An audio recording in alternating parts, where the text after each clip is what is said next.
அந்நிய பாஷை பேசுகிறவன் தனக்கே பக்தி விருத்தி உண்டாக அவன் பேசுகிறான். தேவன் நமக்கு கொடுக்கிற ஒரு கிஃப்ட் அது. இன்னைக்கு நிறைய சபைகள்ல அந்த அந்நிய பாஷை பேசல அப்படின்னா அவங்கள ஒதுக்கி வச்சிருக்கிறத நான் கேள்விப்பட்டேன். பிசாசுகளும் அந்நிய பாஷையை பேசும். சரி, உங்களுக்கு அந்நிய பாஷை எப்படி கிடைச்சது? அந்த வரம் நீங்க எப்படி பெற்றுக்கொண்டீங்க? எனக்கு அந்நிய praise the Lord. Praise the Lord. பிரியமானவர்களே, இன்றைக்கும் இயேசுவும் நானும் என்கிற தலைப்புல இருந்து ஆமாம் உங்ககிட்ட எங்களுடைய வாழ்க்கையின் அனுபவங்களை பேச ஆசைப்படுகிறோம். இந்த நாளில் நம்ம எதை குறித்து பேச போகிறோம் அப்படின்னா அந்நிய பாஷையை குறித்து பேச போகிறோம். ஆமென். அந்நிய பாஷை. இன்னைக்கு நிறைய பேருக்கு இதை குறித்து பல டவுட்ஸ் இருக்குது. அது மட்டும் கிடையாது, இந்த அந்நிய பாஷை அது எப்படி அந்த வரன் கிடைக்கிறது, எப்படி அந்நிய பாஷை பேசுகிறாங்க, அந்நிய பாஷை அப்படிங்கிறது உண்மைதானா அப்படிங்கிறதுலயே நிறைய பேருக்கு சந்தேகம் இருக்குது. நிறைய இடங்கள்ல, நிறைய சோசியல் மீடியால அதை கிண்டல் பண்ணி நிறைய வீடியோஸ் நம்ம பார்க்குறோம். அந்நிய பாஷைங்கிறது அது வந்து தேவன் நமக்கு தரக்கூடிய ஒரு பாஷை. இன்னொரு விஷயத்தை நான் சொல்றேன். இன்னைக்கு அதாவது அந்நிய பாஷையை என்ன செய்யறாங்க அப்படின்னா, நிறைய பேர் நீங்க அதை சொல்லுங்க, நீங்க பிராக்டிஸ் பண்ணுங்க, நீங்க பிராக்டிஸ் பண்ணா வந்துரும் அப்படின்னு சொல்றாங்க. அப்படி கிடையாது. தேவன் நமக்கு கொடுக்கிற ஒரு கிஃப்ட் அது. கர்த்தர் நமக்கு தரக்கூடிய ஒரு கிஃப்ட் தான் அது. ஏசப்பா யாருக்கு கொடுக்க விரும்புறாரோ அவங்களுக்கு அது கொடுக்குறாரு. ஆனா அந்நிய பாஷை வரன் இல்லை அப்படிங்கிறவங்க வந்து அதை குறித்து பயப்பட வேண்டாம். ஏன் அப்படின்னா அவங்களுக்கு வேற ஒரு கிஃப்ட் இருக்கும். அந்நிய பாஷை வரன் இல்லை அப்படின்னா உங்களுக்கு வேற ஒரு கிஃப்ட் இருக்கும், அதை விட பெஸ்டானதான் கொடுத்திருப்பார். அதனால நிறைய பேர் வந்து இன்னைக்கு அந்நிய பாஷை இல்லையே அப்படின்னு சொல்லிட்டு, அப்படின்னா நம்ம பரிசுத்தவான்கள் இல்ல, நம்மளை ஏசப்பாக்கு பிடிக்கல, அதனால நம்மளால அந்நிய பாஷை பேச முடியல அப்படின்னு நிறைய பேர் நினைக்கிறாங்க. ஆமா, இன்னைக்கு நிறைய சபைகள்ல அந்த அந்நிய பாஷை பேசல அப்படின்னா அவங்கள ஒதுக்கி வச்சிருக்கிறத நான் கேள்விப்பட்டிருக்கிறேன். என்னிடத்துல ஒரு தாயார் வந்து என்கிட்ட வந்து பேசுறாங்க. அவங்களுக்கு வந்து அந்நிய பாஷை வந்து இல்லை அப்படிங்கிறதுனால சபையில இருந்து அவங்கள ஒதுக்கி வச்சிருக்கிறாங்க. ஒதுக்கி வச்சிருக்கிறாங்க. அந்த அம்மா வந்து ரொம்ப வருத்தத்தோட அவங்க சொன்னாங்க, எனக்கு அந்நிய பாஷை வர இல்லை அப்படிங்கிறதுனால அப்படி வச்சிருந்தாங்க அப்படின்னு சொல்லி. நார்மலா ஜெபிக்கிறது கூட அவங்களால ஜெபிக்க முடியாது, ஏதோ ஒரு குற்ற உணர்வு வந்துடும் இல்லையா? நம்ம பாவி ஏசப்பா கிட்ட நெருக்கமா அவங்களால போக முடியாது. அப்போ அந்நிய பாஷையை குறித்து நம்ம குற்ற உணர்வு நமக்கு வர வேண்டாம். பாருங்க, அந்த தாயார்கிட்ட நான் சொன்னேன், அந்நிய பாஷை இல்லைன்னா உங்கள்கிட்ட வேறொரு கிஃப்ட் ஆப்ரேட் ஆகும். ஸோ பாருங்க, அதை குறித்து நான் அவங்கள்ட்ட சொல்லி அவங்கள தேற்றினதுக்கு அப்புறம் அவங்களுக்குள்ள ஒரு தைரியம் வந்துச்சு. ஸோ அந்நிய பாஷை இல்லை அப்படின்னா அவங்க பரிசுத்தவான் இல்லை அப்படின்னு கிடையாது. அந்நிய பாஷைங்கிறது ஒரு வரம்.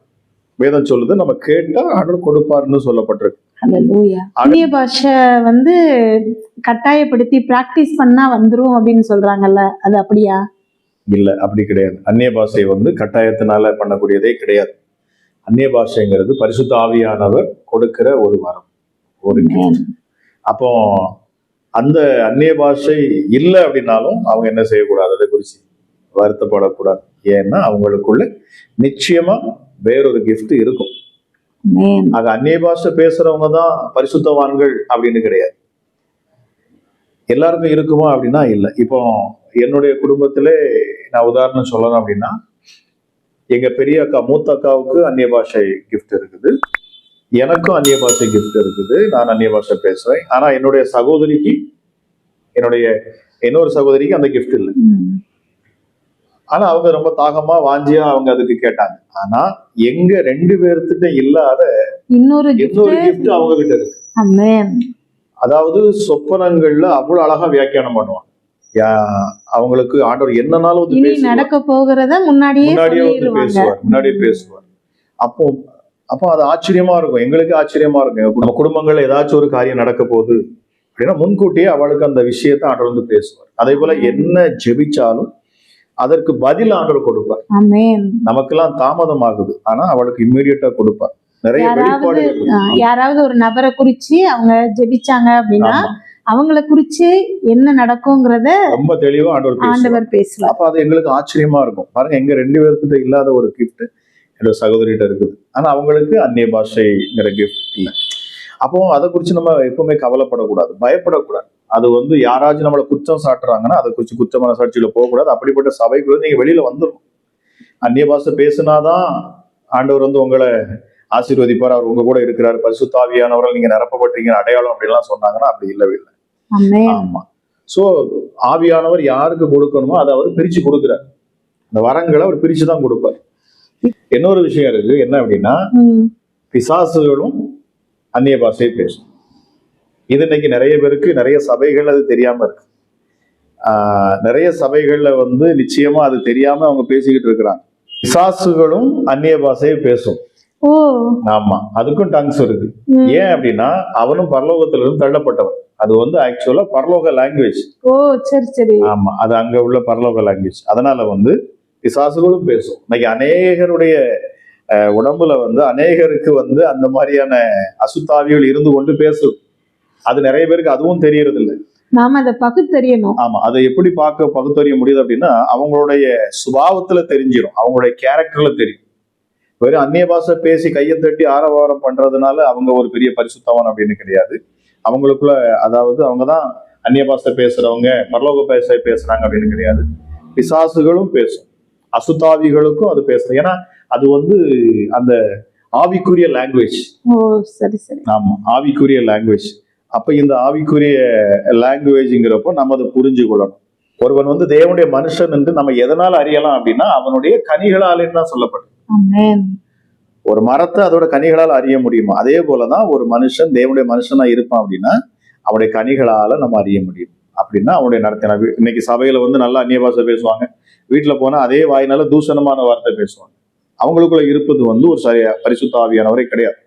அதாவது அவங்க பேசுற பாஷை வந்து பரலோக பாஷை கிடையாது, தேவனுடைய பாஷை கிடையாது, பரிசுத்த ஆவியானவர் கொடுக்கிற பாஷையும் அது கிடையாது. அது வந்து அதாவது எப்படி சொல்லணும்னா அந்நிய பாஷையில அது அந்நியன் பாஷை.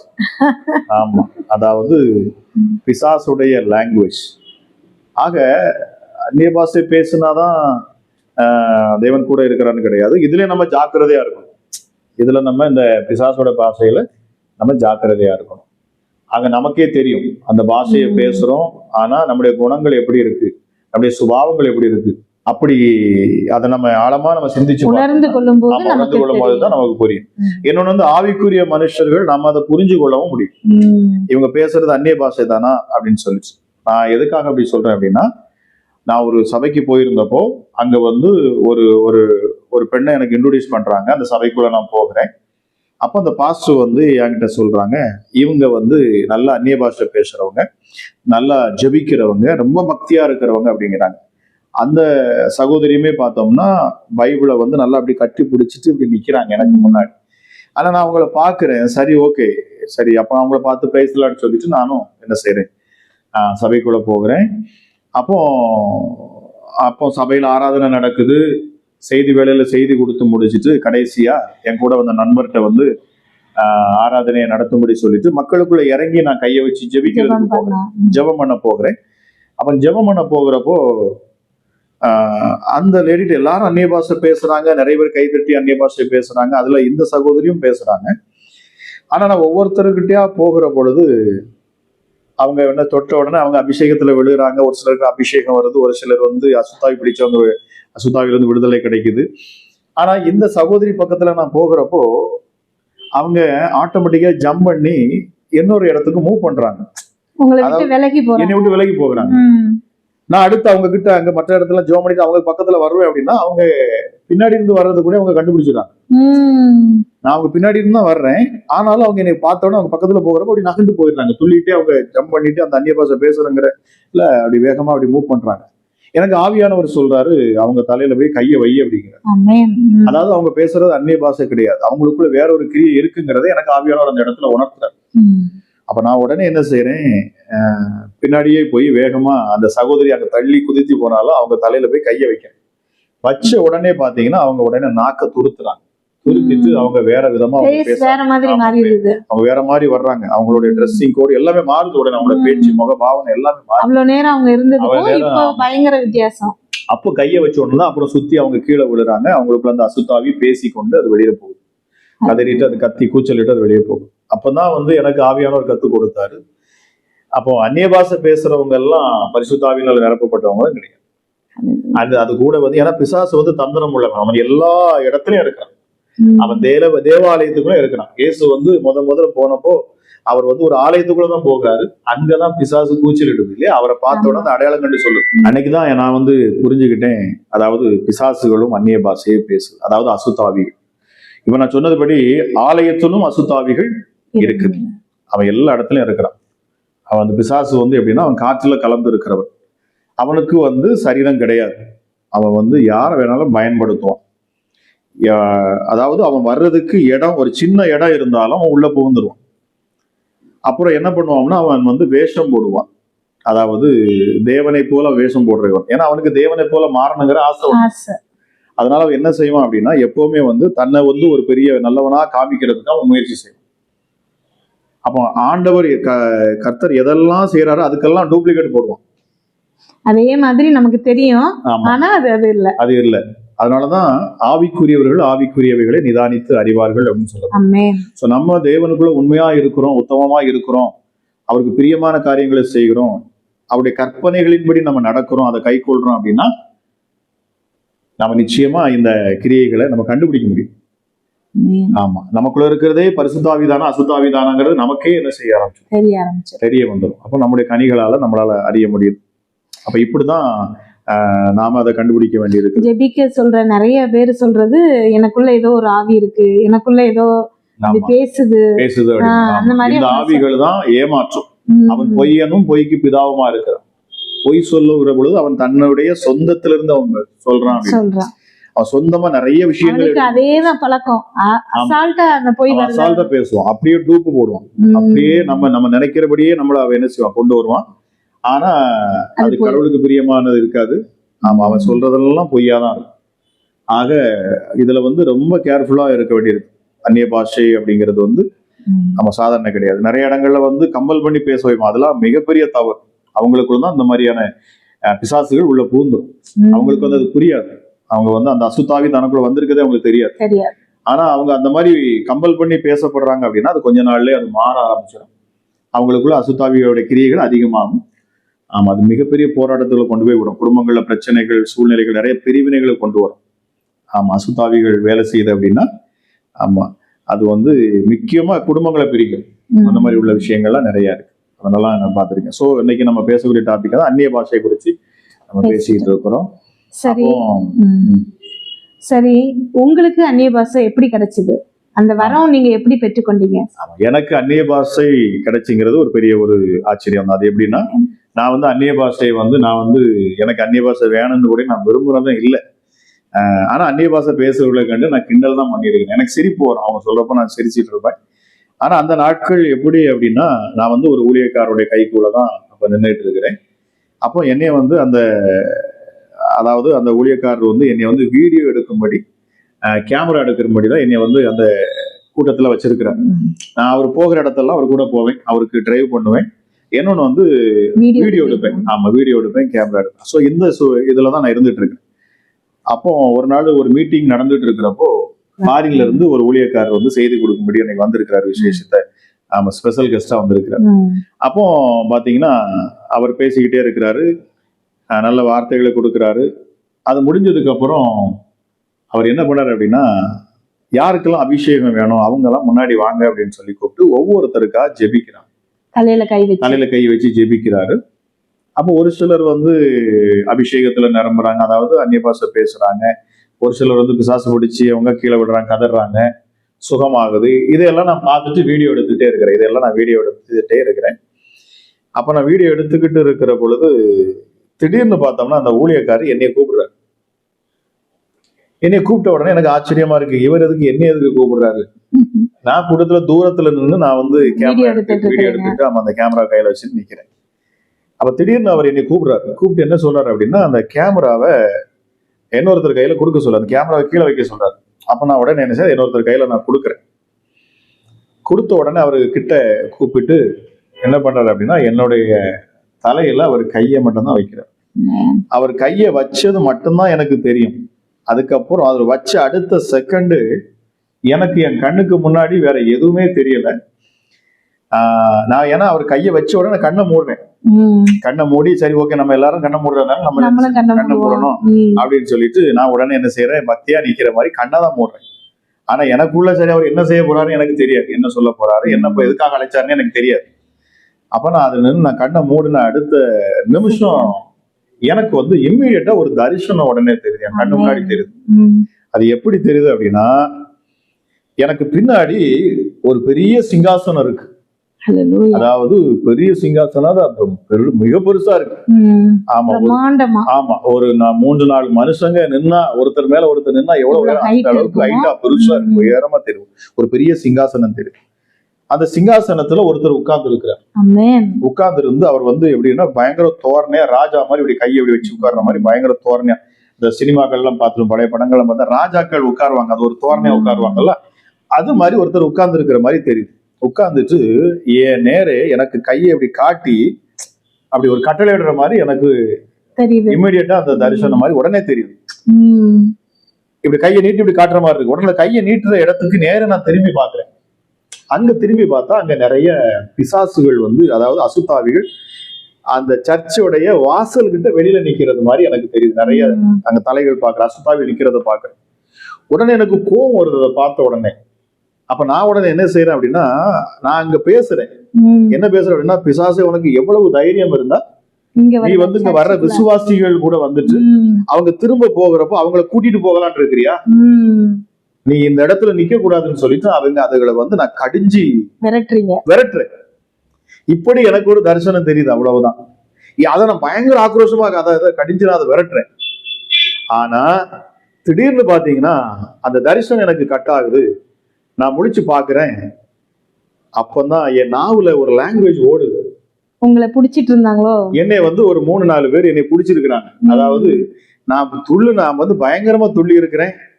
எனக்கு என்ன நடந்ததுன்னு எனக்கு தெரியல. ஆனா நான் வந்து பயங்கரமா துள்ளி இருக்கிறேன். என்னை ஒரு 4 பேர் பிடிச்சிருக்கிறாங்க. பக்கத்துல இருக்கிற அந்த மைக்கு செட்டு எல்லாமே கீழே விழுந்து கிடக்குது, எல்லாத்தையும் தட்டி இருக்கிறேன். எனக்கு அதெல்லாம் தெரியாது. ஆமா, ஸ்பீக்கரை கூட கொஞ்சம் விட்டா உடைச்சிருப்பேன் அப்படின்னாங்க. அந்த அளவுக்கு நான் வந்து எனக்குள்ள அந்த அளவுக்கு நான் குதிச்சிருக்கிறேன். என்னை கண்ட்ரோல் பண்ண முடியாம நான் நின்று இருக்கிறேன். ஆனா எனக்கு தெரியல. உங்களுக்கு அந்த தரிசனம், எனக்கு அந்த தரிசனம் மட்டும் தான் எனக்கு ஞாபகம் இருக்குது. என் வாயில ஏதோ ஒரு லாங்குவேஜ் அது ஞாபகம். பிசாசை விரட்டுறீங்க.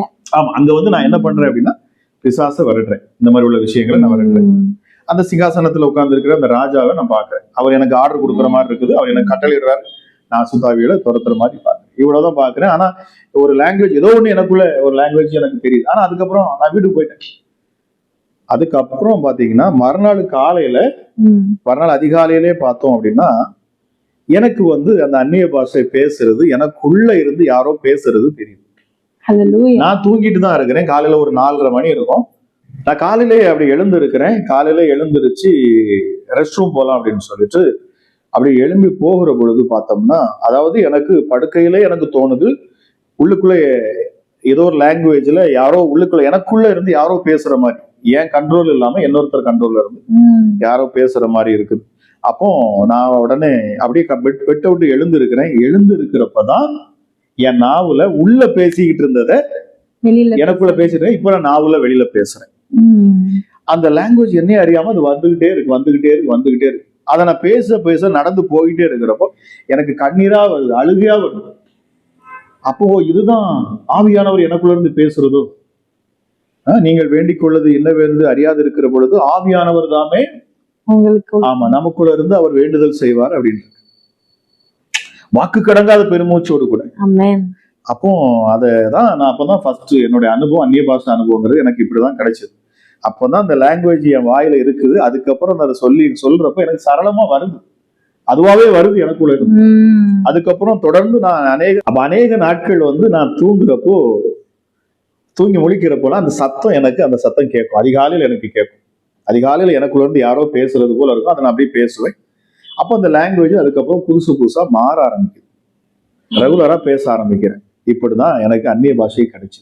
அதுக்கப்புறம் நான் அதை என்ன செஞ்சுட்டேன், வளர்த்துக்கிட்டேன். ரெகுலரா நாங்க கூடி ஜெபிக்கிறப்போ இதே மாதிரி பேசக்கூடிய ஊழியர்கள் கூட போய் உட்கார்ந்துருவேன். அப்ப அவங்க பேசுறப்போ அவங்க கூட சேர்ந்து அப்படியே பேச ஆமா அப்படியே பேசுவோம், அதுல பாடுவோம், அந்நிய பாஷையில பேசுவோம், அந்நிய பாஷையில பாடுறது. நம்ம வித்தியாசமான பல லாங்குவேஜ்கள் நமக்கே அறியாதபடி நிறைய லாங்குவேஜஸ் மாதிரி தெரியும். அது வித்தியாசமா மாறிட்டே இருக்கும் அந்த அந்நிய பாஷை பேசுற பொழுது. அது ஆச்சரியமா இருந்தது. ஸோ இப்படிதான் அந்நிய பாஷைங்கிறத நான் பெற்றுக்கொண்டேன். ஆமென். ஹல்லேலூயா. அப்ப அந்நிய பாஷைங்கிறது கர்த்தர் கொடுக்கக்கூடிய ஒரு gift தான் அது. ஆமா, அந்நிய பாஷைங்கிறது யாரும் அதை வல்கரா கண்டிப்பா பேசிதான் நாங்க இப்படிதான் பேசுவோம் அப்படின்னு சொல்லி யாரும் அப்படி செய்யறது இல்லை. ஆமா, ஏன்னா என்னுடைய அனுபவம் இதுதான். என்னுடைய அனுபவத்துல இப்படிதான் நான் அந்நிய பாஷையை பெற்றுக்கொண்டேன். ஆமா. ஸோ மற்றவங்க சொல்ற மாதிரி ஒரு சிலர் பேசுறதுனால வந்துருச்சு இப்படி ஸோ என்னுடைய அனுபவங்கள் இது. ஒவ்வொருத்தருக்கும் ஒவ்வொரு விதமான அனுபவங்கள் இருக்கு. ஆமா, யாரையும் நம்ம அதில் குறை சொல்ல முடியாது. ஒவ்வொருத்தருக்கும் ஒவ்வொரு விதமான அனுபவங்கள் இருக்கு. ஆனா நமக்குள்ள இருக்கிறது அந்நிய பாஷை. அதாவது தேவ ஆவியானவர் வந்துட்டார் அப்படின்னா ஒரு விஷயத்த நீங்க ஆழமா புரிஞ்சுக்கணும். என்ன அப்படின்னா, அவர் உங்களுக்குள்ள வந்துட்டார், அந்நிய பாஷையில நீங்க பேசுறீங்க, அந்த அபிஷேகம் உங்களுக்குள்ள இருக்குது, தேவ ஆவியானவர் உங்களுக்குள்ள இருக்கிறார் அப்படின்னா என்ன அடையாளம் இருக்கும் அப்படின்னு கேட்டீங்கன்னா, கிறிஸ்துவோடைய அடையாளம். அதாவது கிறிஸ்துவோடைய குணாதிசயம் உங்களுக்குள்ள இருக்கும். ஆமா, கலாத்தியர் 5:23-24 சொல்லப்பட்ட வார்த்தையின்படி உங்களுடைய குணங்கள் என்ன செய்யும்? அந்த ஆவிக்குரிய கனிகள் அங்க எழுதப்பட்டிருக்கும். அன்பு, சந்தோஷம், சமாதானம், இச்சையடக்கம், நீடிய பொறுமை, தயவு, நற்குணம் இப்படி சொல்லப்படுறோமோ இந்த கனிகள் எல்லாம் உங்களுக்குள்ள செயல்படும். ஆமா, அந்த குணங்கள் உங்களுக்குள்ள இருந்துச்சுன்னா கர்த்தர் உங்களுக்குள்ள இருக்கிறார், தேவ ஆவியானவர் உங்களுக்குள்ள இருக்கிறார்னு அர்த்தம். ஆமா, பரிசுத்த ஆவியானவர் உங்களுக்குள்ள இருக்கிறார்னா அந்த அபிஷேகம் உங்களுக்குள்ள இருக்குது அப்படின்னா நீங்க அவருடைய கனிகளினாலே அறியப்படுவீர்கள். இதுதான் பரிசுத்த ஆவியானவரை பெற்றுக்கொண்ட அனுபவம். உங்க அனுபவம் பயங்கர வித்தியாசமா இருக்குது. அதை கேட்கும்போது எனக்கு அப்படி புல்லரிக்குது. ஆக்சுவலா அவ்வளோ ஒரு வித்தியாசமான ஒரு எக்ஸ்பீரியன்ஸ்.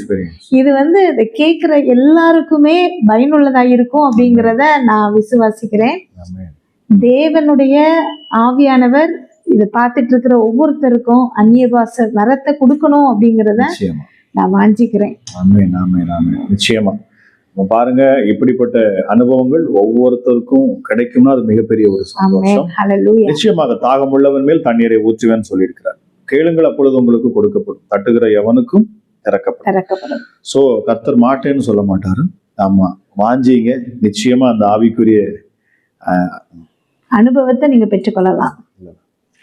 வாஞ்சிங்க, நிச்சயமா அந்நிய பாஷை வரத்தையும் உங்களுக்கு அவர் கொடுப்பார். ஆமென். சோ இதை பார்த்த உங்கள் ஒவ்வொருவரையும் என் ஆண்டவராக இயேசு நிச்சயமாகவே அவர் உங்களை ஆசீர்வதிக்கட்டும், உங்களுடைய அபிஷேகத்தால் உங்களை நிரப்பட்டும் என்று சொல்லி நான் உங்களை ஆசீர்வதிக்கிறேன். இன்னும் அநேக சாட்சிகளோடு அநேக அனுபவங்களோடு கூட இயேசுவும் நானும் அப்படிங்கிற அந்த அனுபவத்திலிருந்து அநேக காரியங்களை நான் பேச ஆசைப்பட்டிருக்கிறேன். இன்னும் என்னுடைய வாழ்க்கையில என்னுடைய சிறு வயதிலிருந்து நடந்த விஷயங்கள், தேவன் எப்படி என்னை உருவாக்கி கொண்டு வந்தார்.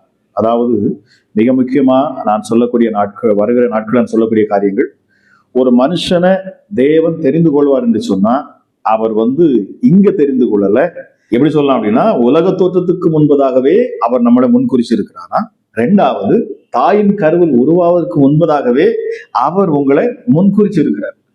அதனால என்ன ஆகும் அப்படின்னா, சின்ன வயசுல இருந்தே இந்த மாதிரி ஊழியத்துல வரக்கூடிய உங்களுடைய வாழ்க்கையில உலக ரீதியான எல்லா பாவங்களும், பிசாசு எதையெல்லாம் ஆமா இந்த உலகத்துல அதை வைத்து மனுஷனை ஆளுகை செய்கிறானோ, அடிமைப்படுத்துகிறானோ, அது எல்லாத்தையும் தேவ மனுஷன், அதாவது ஒருவன் தேவனால் தெரிந்து கொள்ளப்பட்டு போவனா அவனுக்குள்ள புகுத்துறதுக்கு, அவனை கெடுக்கிறதுக்கு, தேவனை விட்டு பிரிக்கிறதுக்கு அவன் சிறு வயதுல இருந்தே அவன் தந்திரம் பண்றான். இந்த அனுபவத்தை நான் என் வாழ்க்கையில இருந்து உங்கள்கிட்ட நான் நிச்சயமா அடுத்து நான் தொடர்ந்து நான் உங்கள்கிட்ட பகிர்ந்து கொள்வேன். ரொம்ப இன்ட்ரெஸ்டிங்கா இருக்கும். ஆமா, ஆக நீங்க இந்த சேனல் நீங்க சப்ஸ்கிரைப் பண்ணி வச்சுக்கொள்ளுங்க. ஆமா, நிச்சயமா உங்களுக்கு ஒரு பெரிய அனுபவமா இருக்கும். ஆமா, உங்களுக்கு இது பயனுள்ளதா இருக்குது அப்படின்னு சொன்னா நம்ம கீழே கமெண்ட்ல நீங்க என்ன செய்யுங்க, உங்களுடைய கருத்துக்களை தெரிவிங்க. உங்களுடைய கருத்துக்களை நீங்க கீழே தெரிவிக்கலாம். கேட்கிற உங்களை கர்த்தர் தாமே ஆசீர்வதிப்பாராக.